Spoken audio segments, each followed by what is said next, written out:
Alright, y'all, we back. It's the Back to the Bar show. It's your boy 95 North. I'm in the building. Yeah, you already know what big punchline KID, yeah. Yeah. Got my man Non-Stop in the building. He's stuffing the space right now, so he can't talk. You know what I'm saying? It's me! Yeah. Well, also, I told y'all we had a special guest coming through, you know, to tell us his story and what's going on with him as far as like with his music and anything else he got going on. So introduce yourself since we got you sitting here. Yizzo, it's Gotty Bey, aka the 215 LeBron. Yeah. Where you get that name from, man? Man, this is something I adapted in the streets. Hanging on it. Yeah, that's funny, right?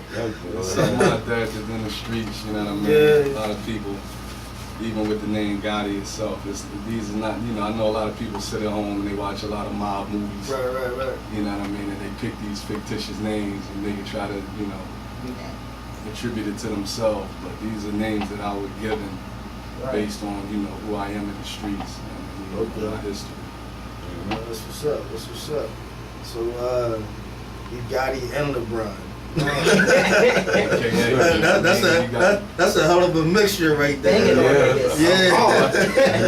Gotti it's like how you want it. The Gotti thing itself, you know, it's just street attributed, you know what I mean? It's something that happened in the streets. Right. Based on who I am and my position, you know, as far as where my neighborhood is, where I come from.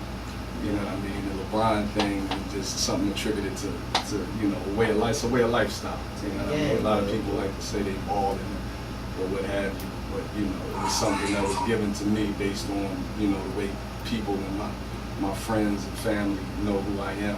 You know what I mean? They know how I like to get down, so they like, yo, you like the neighborhood LeBron. You know what I'm saying? So, you know. So where you from?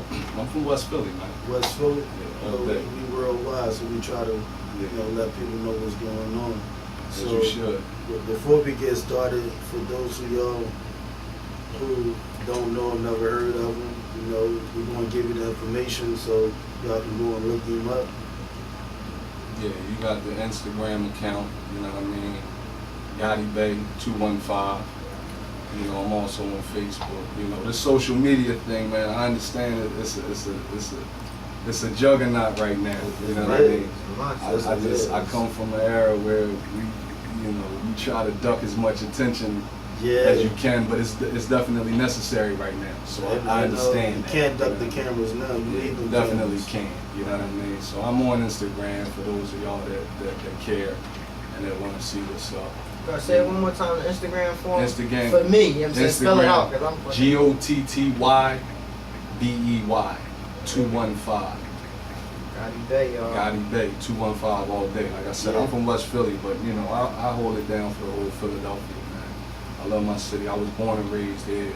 So, you know, I'm all about unity and everybody coming together to get to the next level. Right. That's what it's about. Years before we really get into shows, I check my stats on a regular basis. Right. You know, I always like to shout out the people who really support. Like Philly is heavy right now as far as with listening. Right. Philly real heavy. And like I said, like every time, like nobody is really comparing to Canada right now. Because I don't. It is what it is. Canada, so I always shout out Canada because like it's growing more and more and more. That's what I said. I don't know. Maybe I got a cousin or something over there promoting. It's possible. We all, you know how they say we all got family members in the South. Yeah, so I don't know. Possible. I don't know. But hey, it's like real rats. Family members in Canada. Yeah, so ain't nothing wrong with it. Yeah, so I always like to shout them out. Also, getting real heavy with us too. Like North Carolina is real heavy. Baltimore, got family down there. So yeah. So it. they, You know what I mean? right. So they do real big down there now. That I think they listen to 21 Savage. Okay. Guy down there. 21 Savage. You one of them new guys. Yeah. Shout out to 21. Yeah. Shout out to 21 Savage. You know, I learned about him through one of my Instagram followers. You know what I mean? She DM'd me, she liked my music. She was saying she was from North Carolina. Oh, okay. I was asking her what's going on down there. Right. You know what I mean? Aside from like the gang activity and everything else, apparently they big on gangs down there. Yeah, that's It is heavy. It is what it is, but she was saying as far as the music she listens to, you know, there's some guy down there named 21 Savage. So, you know, I start following him, I'm checking him out. He got a lot of support, you know what I mean? I respect his music. I respect his movement, you know what I mean? Yeah, we was just talking about the South, how like the South is real supportive Right. of each other anyway. Right. And if they have something really to offer that's good, they really embrace it. You know, And they can really feel the music and like the music. But as far as you, like, what's your story? Like, you know, give us a little background. That's actually a hell of an introduction to how I want to, you know, catapult who I am as an artist, as an independent artist. Right. You know, what I'm trying to do. You know, people that know me, I mean, the listeners might not know, but I'm big on referencing. Okay. You know, a lot of times you got to break things down in the layman terms. Sometimes, you know, the thing that I see a lot of artists do when they come on these radio stations is, you know, they go off heavy in their little 15 minutes of fame, so to speak. They go from left to right sporadically, trying to convince all the listeners of who they are, all in one take. I don't think that's something that can be accomplished in one interview. You know what I mean? You know, you know how it go. You know what I mean? They get off in you know, I run my hood. I'm a killer. I'm this. I'm that. And they try so hard to convince all of the viewers and the listeners that they are who they are. I just think that's something that comes over time with consistency. You know, putting out quality music that people can relate to. People grow with you. Yeah, exactly. The point I like to make is I am big on referencing. It's funny that you said that about the South, because the best way that I can pretty much explain who I am in this little bit of time that's allotted is like this. You know, I grew up in the hip hop era, man. You know, I grew up with, you know, the Jay-Z's, the Biggie Smalls, the Tupacs. I can remember listening to the music from New York, and, you know, every time somebody dropped the album, whether it was Nas, Hov, Pop, you always felt the sense, you got the sense of where they were from. Even though they were all representing different barrels, they all represented New York collectively, you know what I'm talking about? Right. But when whoever album it was that was out, when it dropped, you felt like if it was Nas, you felt like you knew what it was to be in Queens. If it was Biggie, you felt like you knew what it was to be in Brooklyn, and so forth and so forth. And I can also remember being young, looking at the awards show, and a lot of East Coast, West Coast artists was getting all the recognition. And at the time, the only artists that I knew that were from the South, preferably Atlanta, was like Outkast, Jermaine Dupri, people like that. And I remember, I don't know how many of y'all out there can remember that, but at that award show, when Outkast got up to accept their award, they was like, yeah, I don't know what's going on, but the South got something to say. You know what I mean? And I don't think nobody really knew to what magnitude that they meant that. Right. And it was only later on as they began to, you know, flourish the market with their music They pulled each other that on. people started to understand what they were talking about. You understand what I'm saying? And took over the game. they really did. You know what I mean? Shout out to the South. You know what I mean? I personally, I can remember that when I found out, when I started hearing music from people like, you know, the Jeezys, T.I.'s, you know, so to speak, you know, the trap music and different things, I was shocked. I was taken back because prior to then, my perception of Atlanta or the South was like Outkast. I thought everybody looked and dressed like the Dungeon King. Right. You know what I'm saying? Like niggas was wearing feathered coats and polka dot sweatsuit. You know what I'm saying? And when I heard Jeezy and these different dudes, I'm like, dang, these niggas look like us. Right. Niggas wearing Dickie suits, they talking about getting money, you know what I'm saying? So I had a different appreciation for it. You understand what I'm saying? Right. And the point that I'm making is that it's the same thing here with Philadelphia. See, we know about who we know about. You know about the Beanie Siegels, the Meek Mills, you know, Music Soul Child, Jill Scott, you know, the list goes on. We got our artists that contributed to the game. Shout out to all them people. You know what I mean? But just like the South, when they was looking at that award, they saying, these niggas don't know about me. I've been around all this time. You understand what I'm saying? That's who Gotty Bey is as an artist. I'm one of them dudes that been in the trenches, in the cut, that some people may or may not know about me, but I've been here the whole time. for the whole duration. You understand what I'm saying? And that's what you about to witness. You understand what I'm saying? So I'm not one of these dudes that just came off the steps. So you know, you'll get to learn that through my music. You know what I mean? Hopefully I can attract some fans as I put out, you know, quality music. You'll get to relate to that. Like I said, it's nothing that I can say in no one segment that's going to convince you to be on my team or to ride for me. But you will kind of get the gist of why I talk the way I talk, why my swag is the way it is, and why my music comes out the way that it is. You know what I mean? Most notable to date, my history itself, tying to the game. You know, I can share with y'all. So I got a lot of stories, man. We ain't got enough time in this one segment, but I'll share the most notable story that I think might, you know, it holds some weight with me. I like to call it the Cash Money story. You know what I mean? First and foremost, I started this thing real young, you know, as a teenager. I actually had a partner. His name was Mr. Stills. Rest in peace, Mr. Stills. Anniversary of his death is coming up on September 1st. But we used to go by the name of Twin Glocks. And then later on, because the industry felt like that was a little bit too violent, we changed our name to Unemployed. You know what I mean? But, you know, to us it meant something, you know what I mean? It was a statement in itself, you know what I mean?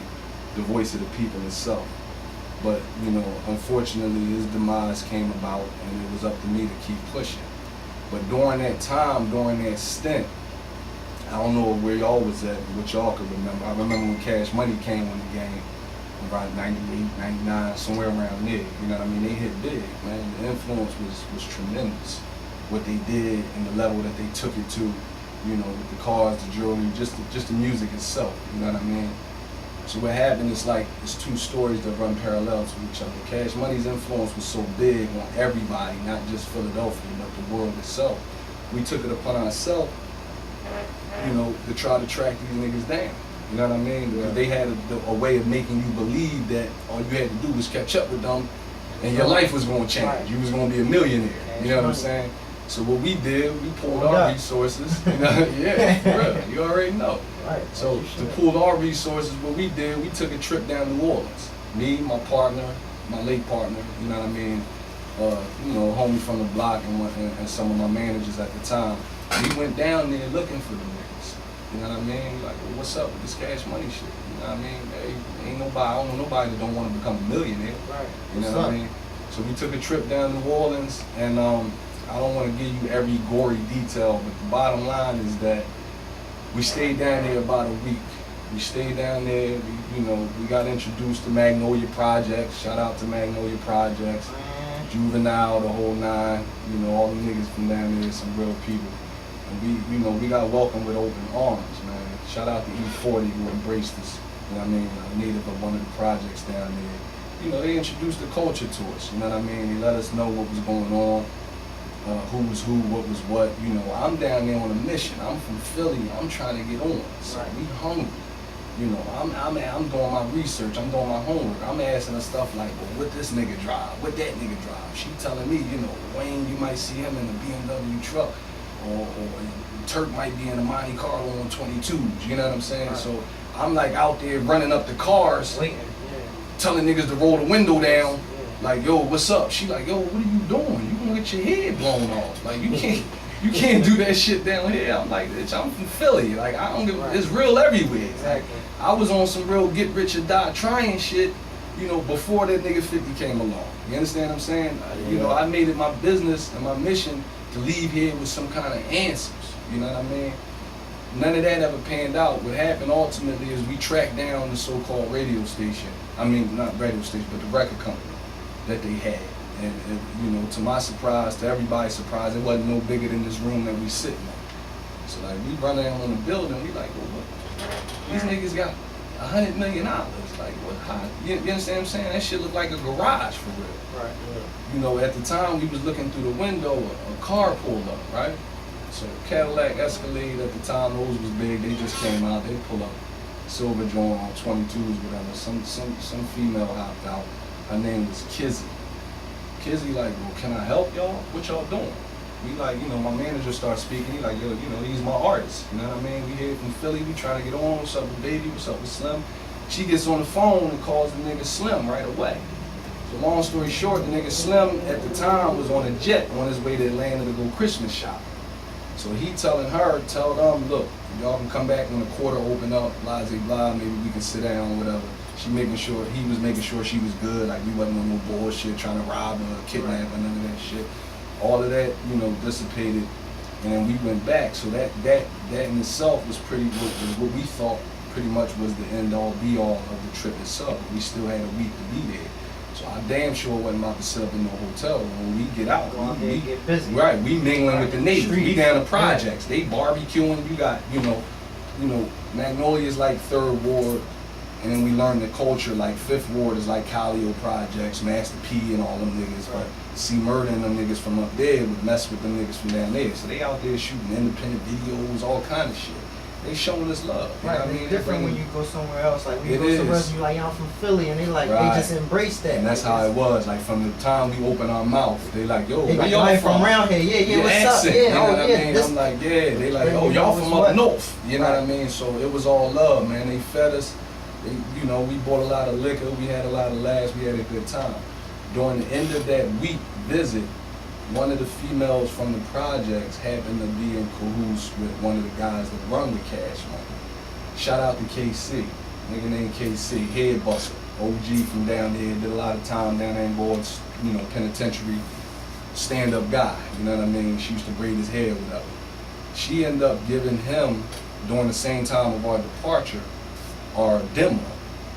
So by the time we got back to Philly, she had been blowing up our phone. She had one of the homies' numbers, you know what I mean, that she was a little closer with than us. At the time, he wasn't answering the phone. By the time he came around and answered the phone, she was expressing that, yo, why you ain't answering the phone? The nigga Stunner out here with the motherfucking tour bus. I gave him the CD. They been playing y'all fucking music non-stop. He want to know who the fuck y'all is. She like, they listen to that shit no lie like 7 to 10 times, man, over and over. All them niggas, Wayne, Turk, Juvie, you know, BG, all them niggas on the bus, Stunner, they on the bus listening, playing our demo tape over and over. So, you know, we just told her to pass off the number, that's all we could do, man. At the same time in Philadelphia, because that trip to us, we felt like it was a bust. Right. Our manager started moving and shaking and making some moves. He was connected with some people up in New York. So what he decided to do was he decided to take us up to New York. You know what I mean? He knew somebody in particular, Jeffrey Sledge, who you can Google it. This is all public information. You know what I mean? Jeff Sledge was at Job at the time, and the Barry Gordy, you know, Job at that time. They had a banner year. I think they did like over $1 billion in sales. And, you know, they had like Backstreet, you know, NSYNC, you know, Britney Spears, Joe. They was heavy with it. You know, Mystical. A lot of shit was going on with Job. So when we ran into Sledge himself personally didn't really deal with the hip hop division. So what he did is he took us down the hall to the director of A&Rs at the time, was Dave Lighty, from the infamous Lighty family. You know, one of the brothers. You know, Chris Lighty, rest in peace. Unfortunately, that happened to him. Mike Lighty, you know, the Lighty brothers, Violator Management. You know, they managed 50 Cent, Missy Elliott, so forth and so forth. So when we introduced ourselves to Dave Lighty was sold from the door. Like, he was hooked. He was convinced that we was the next ones to make it. He was so convinced that he wanted us to sign this production company, which we did. And the standard production contract goes anywhere from 18 to 24 months. He was so sure that we was a hit that he drew up a contract for like 6 months. He like, look, give me 6 months. I don't get y'all niggas in a situation. Y'all can walk away free and clear without no strings attached. So that's what we did. You know, we signed this production company. We immediately began recording songs in Battery Studio, which is in the basement of Job. That's where all the hits get made. You know what I mean? All them famous hits they known for. And you know, I remember we was running through like 3-4 songs a night. You know what I'm saying? And Dave would invite. It was like a party atmosphere. He would invite different people from all walks of life over while we was recording to like get their input. You know what I mean? A lot of homies came through there. Nigga, whole homie Beehive, you know what I'm saying? A lot of niggas came through. He like, yo, did you let Big Homie hear this shit? Like these niggas is hot. You know what I'm saying? So he had his own ideas and views on where he wanted it to go. You know, he told his brother about it. His brother Chris Lighty at the time, he had Violator Records. You know what I mean? along with the management. He thought for sure we was gonna sign with them, but Dave didn't want to put nothing in ink. We got like proposals from Def Jam for $500,000. He was saying that wasn't enough money. You know, all types of stuff. Loud Records, Rowdy Records at the time, you know what I mean? Even Job, where he was working at. But what happened is simultaneously, the same reason why we went down New Orleans to holler at Cash Money, Baby had started making it known to the public that he was interested in trying to sign a two-man group. And he wanted them to kind of be from up north. He didn't want no more music from the south. He wanted them to be from up north, preferably like New York or Philadelphia area. So Dave took us over to Universal Records. We went over to Universal Records and we sat down with somebody named Dino DeValier. And for those of y'all that's not up on the industry, you know, the names, you can Google it, it's all public information. Dino DeValier is the person who signed Cash Money to Universal and gave them that unprecedented deal for like $65 million. That was crazy. You understand what I'm saying? That deal that changed the game, Dino was the one responsible. So in addition to what he was doing and what he had done for them, he was also backdoor like A&R for them. Like if I hear some shit that I think you might be interested in, I'm gonna run it in. You understand what I'm saying? So Dino got to hear our music. He got to meet us in person. He was sold. He was so sold that he got on the phone right then and there. He called the nigga Baby. Baby called, Baby answered the phone. We had a conference call. He was telling him, look, the search is over. Like the shit you're looking for is sitting right here in my office right now. So Baby telling us, yo, y'all niggas stay out of trouble. If it is what Dino say it is, I'm interested, I want it. Don't sign nothing, don't do nothing, just stay out of trouble, we gonna get the deal done. That's how that meeting closed. We come back to Philly, we felt like it was so close, we did everything but throw a signing party. You know what I'm saying? Like we coming back like, yo, it's on. Like the nigga Stunner, we talked to this nigga, we knew what nobody spitting the way we was spitting, even though they was in their own right doing their thing, but we just felt like the energy was positive, everything was gonna go the way it was supposed to go. You know, like I said, if I didn't know what I knew, I would have just went on ahead and threw a signing party, you know what I'm saying, and started celebrating. But what happened is, you know, shortly after that, the nigga Dave Lighty, unfortunately, he flew down to New Orleans without us. He didn't tell us about it. We didn't find all this out until we found it out from our lawyers after the fact. He went down there, and what he did is try to get a label situation from the niggas. He wanted to capitalize off of us so much, you know what I'm saying? Because he saw a way out from underneath the thumb and the umbrella of his brother, you know, who was the juggernaut in the family, Chris Lighty, you know. He had all the praise, all the glory, all the accolades and such forth. So he asked the nigga Baby for a label deal, and that's where the deal fell through. Baby like, nah, nigga, you gotta get them to us. We gonna let the nigga Manny Fresh gonna do the production. You gonna eat, you gonna get, you know, executive producer credits, such, you know, things like that. But he wasn't interested in that. He felt like this was his meal ticket. This was his way out. So when that deal fell through, our lawyer didn't tell us till after the fact. You know, by then it was like coming to the close of the 6-month, you know, contract agreement. And he felt like a lot of niggas do, you know, nigga feel like if I can't eat off y'all, I'm gonna sweep y'all under the rug and hope nobody else finds y'all. You understand what I'm saying? So that's basically what happened. And that's how that came to a close. I'm just saying that to say we was the original group that was supposed to sign with Cash Money. What happened is Baby went on looking, and that's how he came across the nigga Gilly, you know, and the nigga Dutch or whatever. I think the nigga Spade was locked up. I don't know the personal history of what happened, but that's how that whole thing manifested. But initially we was supposed, me and my man, rest in peace, was supposed to be the people to take Cash Money, you know, to the next level. And now that I sit back and look at how things progress with the other artists that was involved with them, I'm not mad at it. I don't really think it's a bad thing. I'm a firm believer that, you know, everything happens for a reason. You know what I'm saying? So I don't have no regrets. I don't have no ill will towards Dave. You know, the potential, the possibilities of what could have been. It is what it is. It happened the way it happened for a reason. You know what I mean? So that's my, you know, that's just one of the stories out of many that I can tell y'all, man, as far as my history and how I tie into the game and people understanding that I ain't just come off the steps the same side. I ain't just start rapping last year like a lot of these dudes did, and you know, the whole thing. Right. So what's going on with you right now in this present day? So right now I'm in the process of branding myself, man. You know, a lot of people that look up to me, a lot of people that believed in me, you know, my partner included. I feel like, you know, if I didn't keep it going, everything we did since we was teenagers would have been all for naught. So what I'm doing is I'm rebranding myself. You know, like I said, as an artist, my name is Gotty Bey, Gotty-Bey. As a brand, the brand that I'm building from the ground up is Endangered Species. And what Endangered Species is something that I came up with. It's the opposite of an endangered species. You know, endangered species obviously is something that it's going out of extinct, and you know it's extinct. It's on the verge of being extinct. Endangered species is the opposite. Because I hear a lot of talk, and there's some truth in what people say. A lot of people, everywhere you go, the main thing people tell you is all the real niggas is dead or they in jail. Right. Dead or they in jail. Hip hop ain't the same. It's some truth in it, but it's not entirely true. Because you still got niggas like me out there. You understand what I'm saying? So the point that I'm making is I'm leading the movement for all. It's a lot of thorough niggas still left, believe it or not. Yeah. Everybody ain't dead and everybody ain't in jail. And there's a lot of niggas that got out of jail. And that's the point that I'm making. And I'm one of them. You understand what I'm saying? And I'm one of them. You understand what I'm saying? So the point that I'm making is, the problem is the era that we from, a lot of people don't know how to articulate and make that transition from the street to the fame.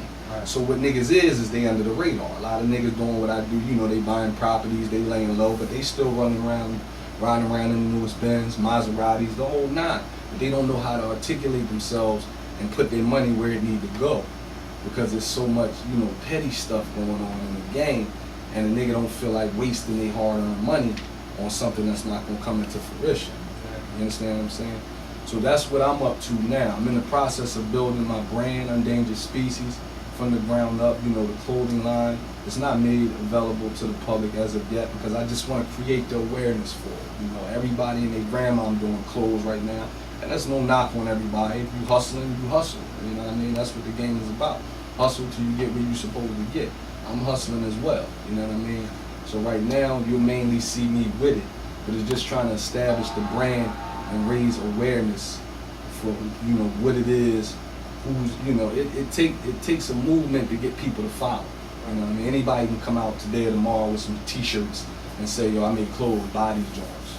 You know what I'm saying? But I don't expect people to buy my brand yet until they understand fully who I am, what the brand itself is about, what I stand for, what I represent, you know what I mean, and things of that nature. So, you know, aside from that, musically, I'm on go. You understand what I'm saying? I never walked away from the music. Music is a passion of mine. You know, I personally, I don't like to pride myself. I don't consider myself to be a rapper. Like in the sense that a lot of dudes is rappers, you know what I'm saying? Like we got a lot of niggas, they sitting at home on their mom's couch, they just write raps all day. They just got raps. You ask them to rap, they gonna rap. You know, for 2 hours, you know what I mean? A bunch of senseless bullshit. So I don't consider myself to be a rapper per se. You know, I like to express myself through music. That's the era, that's the culture that I grew up in. You know what I mean? Like, what you think about the state of hip hop, like as of right now? State of hip hop right now, I think two things. I think one, it is what it is, because that's the truth. But two, I think that hip hop itself has taken a vicious turn. You know, it used to be that, like I said in the beginning of this interview, I mentioned a lot of premier people. You know, names that are unforgettable, names of people that helped change the culture, change the society itself. You know what I'm talking about? Like, these is people that I used to wake up and get dressed to, and ride around in my car to. You know what I'm saying? I don't think that quality music is being produced right now. I think everybody, in a sense, is in their own lane, but I think that there's no passion left. Like it used to be, you knew when somebody's album was coming out. You know what I'm saying? And you like, I can't wait. I'm going to get that joint. I used to be there. Like, you know, back then, it's so changed now because it ain't even about CDs and shit no more. Right. But I can remember when I used to be up, Sounds Up at Darby or wherever, Monks on 52nd Street or wherever, where I had to be the day that album. Right, yeah. That's how long I've been, you know what I'm saying? Like, we was young though. You know what I'm saying? Sam Goodies and shit. Right. Like, you like, yo, such and such album coming out. What you doing? Nigga, like, take me up there. Right. Like that shit come out. They open up at 11. You know what I'm saying? Right. And you was there. And it was an experience from the time you opened the rapper, read the credits, listened to the tape, look at the closing credits, and you listen to that motherfucker. That joint was gonna be in your CD changer for the next 6-12 months until the next artist came Somebody out. else hot You see what I'm saying? Yeah. I just tape to the CD. exactly. I just feel like that's missing right now. You know, a lot of artists. I mean, y'all see it. You know, a lot of these dudes, they viral sensations, they viral hitters. You know, they come out. It's no knock on a person. You know, I applaud everybody and commend their efforts for what they doing and their contributions to the game itself. They making the music that they feel comfortable with making. You know, me personally, do I ride around listening to a lot of it? No. I still, like, I'm the type of person, you might get in my car, man, I might got the same CD I had in there in January. Because I'm that type of person. Like, if the music don't mean nothing to me, I'm not going to just listen to it because everybody else saying this is what's going on. I mean, and it's evident. You see that. A lot of these one-hit wonder dudes, a lot of these freestyle viral dudes, they're not even playing them joints this year. Like last year, they was playing them. They play them 3, 4, 5 months, and then it's on to the next thing. So, you know, I just think that in itself, that aspect of the game is lost.